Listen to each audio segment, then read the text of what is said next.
So Cricket Life Stories with me and Neel Khagram. Today we're joined by Joe Leach. Joe, how you doing? Yeah, good. Thank you. Very good. So thank you very much for coming on the show today. So Joe, you're the skipper of Worcester. We're going to do a little captaincy special where you're going to talk about a few of your tips, which club players, youngsters, or those actually just interested in the whole skippering, if they want to get a little insight, just they can have a look at this. But before we get into those tips, let's talk a little bit about your career. You come through the academy system at Worcester. You played at Shrewsbury School. You skipped the side then. Talk us through your early days. Yeah, so I did kind of have a reasonably, I suppose, traditional route into the county game. It's kind of one that you see quite a lot of, to be honest. Went to Shrewsbury School, obviously good school, and Paul Pridgeon, the master in charge of cricket there, obviously has connections with Worcester. So kind of through those and my kind of performances in the junior county setup for Staffordshire, went on to Worcester Academy when I think I was 15. Kind of stayed on that through to 18 years old when I left school, and then kind of probably fell. I was still within the system very much so. Like I got summer contracts at Worcester, but probably wasn't good enough at that stage to move on to a full-time contract like many are nowadays. Like the kind of conveyor belt seems to go academy, obviously the new rookie contracts, and then on to full contracts. Whereas I was on summer contracts, so I actually went to university. I went to Leeds Bradford for a couple of years, kind of cut my teeth playing first-class cricket and university cricket there, and then came back to Worcester on a full-time contract in 2012 and have been here ever since. And then you mentioned you played a bit of minor counties cricket. Did that kind of just aid your development and hunger of the game? Yeah, very much so. I'm actually a massive advocate of minor counties cricket because um, people always ask me the question, what's a better standard, second team cricket or minor counties cricket? And second team cricket is very much different to minor counties cricket in the sense that it's geared up for the professional game. Bowlers tend to be quicker, wickets are better, but it also has a rawness to it. You tend to get guys who are younger, kind of the quick bowler who can't necessarily land it all the time, or the spinner who's developing his game. Whereas in minor counties cricket, you've got kind of the 35-year-old who knows his game inside out. He probably only bowls 65 miles an hour, but he knows exactly what he's doing with it. So to have that kind of broad width of cricketing education was really valuable for me in my kind of late teens and early 20s, and held me in really good stead. And it made me mature kind of probably quicker than if I would have just stayed in that kind of narrow conveyor belt system that, you know, can happen. And would it be fair to say your main breakthrough year at Worcester was 2015? And then you kind of got fast tracking when you talk about leadership. You became the vice captain soon after that year, I believe, and then the full captain in 2016. Talk us through that little journey that you've had there. Yeah, it happened very quick. So I wasn't in the side at the beginning of 2015. Kind of Gareth Andrew got injured after a couple of games, so I came in and I obviously had a really good year personally. And then about 2/3 of the way through the year, I got appointed vice captain. I suppose I'd probably done enough performance-wise to kind of justify my role in the side kind of consistently. And Steve Rhodes and Darren Mitchell at the time obviously saw some kind of leadership potential in the future, I suppose. So yeah, I did the last few games as vice captain that year. Was vice captain for all of 2016, and then took over the captaincy kind of the winter of 16. My first season being 2017 as captain. And then we mentioned that you skip with your school side. So does captaincy and leadership come naturally to you? And then branching off from that question, I know you have first class hundreds, etc. But would it be fair to say you're predominantly a bowler? And being a bowler that's captaining a side, you don't really see that too often. Is there difficulties there? Yeah, so well, I mean, my career has taken an interesting path because when I started, I was very much a batter who kind of might bowl a few overs and then kind of in that period that I spoke about earlier, bowling kind of started to take off, but never really at professional level. And it was just merely a way of me getting into the side initially, making sure that I improved my bowling to the point that I could play as a genuine all-rounder. And yeah, that's obviously taken off, and batting has kind of taken a little bit more of a backseat than I probably would have liked in my early 20s, but that's how it is. In terms of the captaincy and the leadership, it's probably not really fair question to ask of me whether I'm a natural leader. I suppose it would suggest that people see leadership qualities in me because I've kind of done it all the way through my career at various sides growing up. And obviously now doing it at first class level, I suppose you must show some leadership qualities to get given it. But yeah, from the bowling point of view, I have found it a challenge at times, more so in white ball cricket, to be honest, where things seem to happen a bit quicker. And as a bowler, you need to be really engaged in executing a skill. I mean, in red ball cricket, it's all about a repetition of a skill more so than kind of the highs and lows that you get in 2020 cricket. So that's where I found it the most challenging, being a bowler who captains. In 4-day cricket, when things a bit more like a chess match, it kind of, it can actually be a bit of an advantage because you get a different feel than potentially someone stood at second slip who's a batter. You understand what the bowlers are going through a bit more maybe, and yeah, it is different. So would it be fair to say that the proudest moment perhaps was the 2017 success, leading the side up to Division 1? Yeah, very much so. That's probably, one of my best kind of days on a cricket field. That last day at Durham, where we knew we were already promoted, but to win the division on that last day of the season was, probably my best day on a cricket field. And yeah, it was really fulfilling. First year as captain to kind of to get promoted was, it was a real highlight of my tenure so far. And then before we get into your tips, do you believe that, say, a youngster's watching this, do you believe every player has got some quality in them that can make them actually become a captain?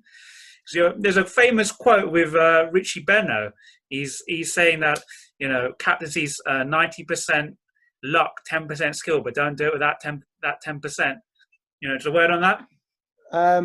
Yeah, I mean, captaincy seems to be a real hot topic at the moment. I saw there was a Sky debate last week with Hussain, Atherton and Warren, which was just mesmerising to watch. But yeah, I do completely agree with that quote. I mean, the luck thing is so true. In terms of kind of, can anyone do it? I don't think it's necessarily everyone's cup of tea.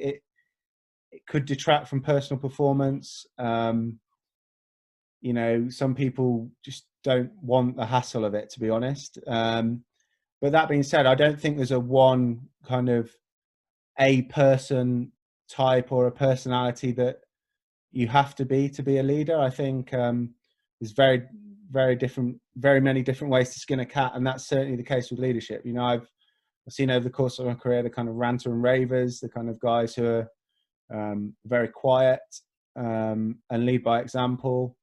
People who are calm, people who aren't calm. So yeah, I think in terms of a type of person, anyone can do it as long as they can tap into I think if you understand yourself and what your personality type is and you stay true to that, then yeah, of course you can tap into that leadership potential. But I don't think it's necessarily for everyone because it is obviously a lot of extra work and could detract from kind of personal performance. Perfect, Joe. Can't wait to get into your tips. Let's hear it now. So this is very much kind of dependent on the players you've got at your disposal. I don't think as a captain you can really necessarily set out a given style of play that goes against what you have at your disposal. I think the most important thing actually is that you've got 11 guys fully on board with your game plan, whether that be just speaking from a 4-day point of view, whether you want to be attacking all the time or whether you want to kind of see that shift where you absorb balls and you take longer. There has to be a buy-in from all of the 11. And that tends to come from you picking a style of play that suits the guys you pick. Just on that, you know, it's important that you identify what roles players have in your side, and you don't try and make them do something that they're not. You know, if you've got an opening batter who absorbs a lot of balls, it's pointless going out there and asking them to bat like David Warner. In the same way, it's pointless asking David Warner to go out there and bat like Raul Dravid. You know, they're both excellent types of cricketers in their own right, and it's important that you give the individual the opportunity to play in the way that they feel appropriate, and your game plan kind of comes after that, if that makes sense. Again, I think it's really important to not micromanage people. Certainly in like at our level, you know, we've got 11 different personalities who go to 11 different houses. Some have got kids, some are young and single lads. So I think as long as, you know, whatever everyone's doing is for the benefit of the side and doesn't detract from what you're trying to achieve, it's important to let people have their own heads, have their own space, and act as they see fit. Obviously, if they fall outside of kind of your expectations, it's clear that you don't want that to happen. But as long as everyone's putting on the same end of the rope, people are going to go about it in different ways. Again, very much making sure that you kind of understand the people that you're kind of managing. Certainly there's some people in your side that you need to give a kick up the backside to every now and then, and they respond very well to the stick approach, whereas you know, others just could absolutely destroy their confidence and just destroy their performance on their field. You know, I think from a leadership point of view, and it's the most difficult, or one of the most difficult parts of the job, is understanding or trying to put yourself in the shoes of the person you're managing at times, and understand that they've got their own opinions, their own feelings, their own emotion, their own agenda at times, and trying to make sure that you're getting the best out of that individual for the team. There's not a one-size-fits-all approach to man management and getting the best out of people. You have to be flexible and understand that different people need kind of different strategies. The hardest part of the job by miles, especially when you're mates with people, or you've known them ages, or like in my case, you know, it could directly affect livelihoods at times doing this. I think, again, as long as you're being true to yourself, you're doing it for the right reasons for the side. Honesty is the only policy, really. It's not just the best policy. It's pointless trying to bluff a player. We've all been in positions where we've been dropped before or left out of sides. Everyone has. No one's kind of exempt from that. So I mean, I think we all would respect someone just saying that you're not bowling well enough at the moment to get into the side. You might not necessarily like it, but you will gain a lot of respect by being as honest as you possibly can with the player you're leaving out. To be perfectly honest with you, it's not something that always get right. It's very difficult. It's very easy to say over this kind of setting at the moment, when there's no emotion involved or no kind of attachment to the person that you're leaving out. But it is the hardest part of the job doing it. But as long as you're honest, then I suppose you can sleep at night knowing that you're doing what you believe is the best thing for the side. So that's just I don't know whether that's something that can be taught or you just have naturally. I think experience plays a big part in that. And you talk about the 10% skill, that kind of gut feel does fall into the kind of the skill 10%, in my opinion. You know, it's knowing when to bring the bowler on, knowing when to take them off, knowing when to put an extra slip in or take one out. yes, you are heavily reliant on luck, because if you put a fourth slip in and then nick it straight to him, you look like an absolute genius. And also at the same time, if you're playing on a flat pitch and you take all your slips out and you've got one slip and the next ball goes head height through second slip, you look like a complete donkey. I mean, just from personal experience, the last 2 weeks, we've had 2 declarations, both with the best intentions, very well thought out, kind of done exactly what we wanted to as a side. Everyone was aboard with it as a side. One week we get them 7 down and you're the villain. The next week you bowl them out and you're an absolute hero. So, yeah, it's that gut feel and that kind of experience is something that, again, you know, being true to yourself and being honest with yourself means that you can look yourself in the mirror and say, you know, I did it my way, and I didn't try and captain the side based on what other people think or what other people are going to think of me, because then that's when you'll have regret. If you do it your way or how you think is the right way to do it, then at least you can look yourself in the eye at the end of the day, whether it goes right or wrong. I mean, I don't think that leaders create environments. I think that players create environments. So stuff I've spoken about earlier, giving people their heads, kind of knowing who in your side are the guys who drive the energy of the side. There's people fall into 2 categories. People give energy or take it away. Neither's necessarily wrong. It's just the nature of different people. So just in terms of creating an environment for a side, I don't think that's my job. I think that you throw 11 people together, the environment creates itself. As long as you've got the right expectations and the right culture, then it should generally work out well. In terms of worrying about whether people know who's in charge, again, that's not really something that should really be a consideration for a captain, in my opinion. If you're doing the right thing from a man management point of view, you shouldn't really get openly kind of opposed to, if that makes sense, which is kind of where it was, I feel like, kind of questions leading to. You know, there will always be disagreements within a group of 11 people.